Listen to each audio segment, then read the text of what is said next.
안녕하세요. 오늘은 산재 근로자를 위한 보험급여에 대해 자세히 알아보겠습니다. 업무 중 사고를 당한 근로자들은 어떤 혜택을 받을 수 있을까요? 산재보험의 보상 범위와 신청 방법까지 알기 쉽게 설명해 드릴 테니 끝까지 함께 해주세요. 먼저 산업재해란 무엇일까요?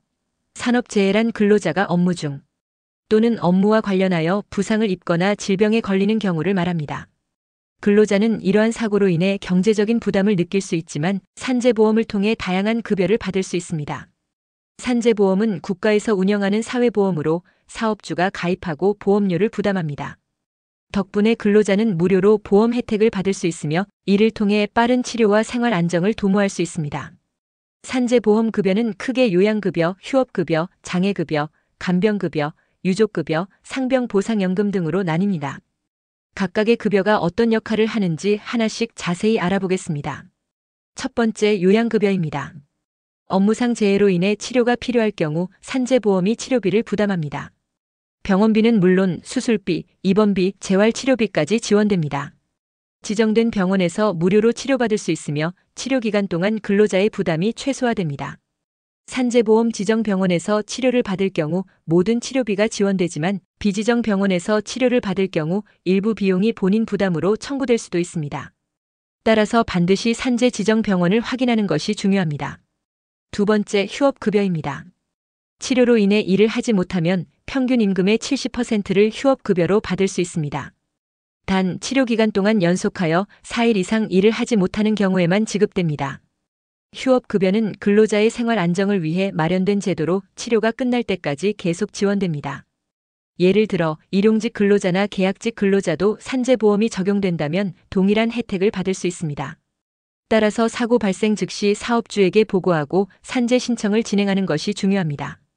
세 번째, 장애급여입니다. 재해로 인해 신체에 영구적인 장애가 남았다면 그 정도에 따라 보상금을 지급받을 수 있습니다. 장애 등급은 1급부터 14급까지 있으며 지급 방식은 일시금과 연금으로 나뉩니다. 장애가 심할수록 지급 금액이 증가하며 지속적인 경제 활동이 어려운 근로자를 위한 중요한 지원 제도입니다.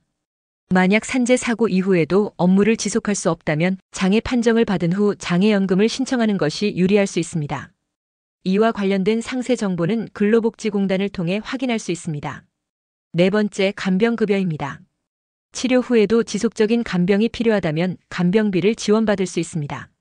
특히 중증 환자나 장기간 간병이 필요한 경우 이 혜택이 필수적입니다. 간병급여는 상시 간병과 수시 간병으로 구분되며 상태에 따라 다르게 적용됩니다. 예를 들어 상시 간병이 필요한 경우 하루 24시간 간병이 제공되며 수시 간병이 필요한 경우는 특정 시간 동안만 간병비가 지급됩니다. 다섯 번째, 유족급여입니다. 만약 근로자가 업무상 재해로 사망했다면 남은 가족들에게 보상금과 장례비가 지급됩니다. 유족급여는 고인의 평균 임금을 기준으로 산정되며 유족이 경제적으로 어려움을 겪지 않도록 보호하는 역할을 합니다. 장례비는 정해진 금액으로 지급됩니다. 여섯 번째, 상병보상연금입니다. 치료를 받았음에도 불구하고 회복되지 않고 장기간 요양이 필요한 경우 일정 기간이 지나면 상병보상연금이 지급됩니다.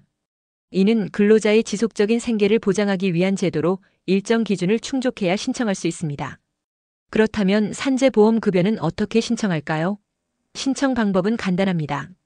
먼저 가까운 근로복지공단 지사를 방문하거나 온라인을 통해 신청할 수 있습니다. 신청 시에는 진단서, 요양신청서, 재해경위서 등의 서류가 필요하므로 미리 준비하는 것이 좋습니다. 실제로 산재보험을 활용해 혜택을 받은 근로자들의 사례를 소개해 드릴게요. 예를 들어 어 씨는 공장에서 기계를 다루다 손을 크게 다쳤지만 요양급여와 휴업급여를 받아 빠르게 회복하고 경제적 부담 없이 치료를 마칠 수 있었습니다. 또 다른 사례로 B 씨는 장애 판정을 받아 장애급여를 수령하며 생활을 안정적으로 유지하고 있습니다. 오늘은 산재 근로자를 위한 보험급여에 대해 상세히 알아봤습니다. 산재보험은 근로자의 안전을 보장하는 중요한 제도입니다. 혹시 주변에 산업재해로 어려움을 겪고 있는 분들이 있다면 이 영상을 공유해 주세요. 도움이 되셨다면 좋아요와 구독, 알림 설정도 부탁드립니다. 더 유익한 정보로 다시 찾아뵙겠습니다. 감사합니다.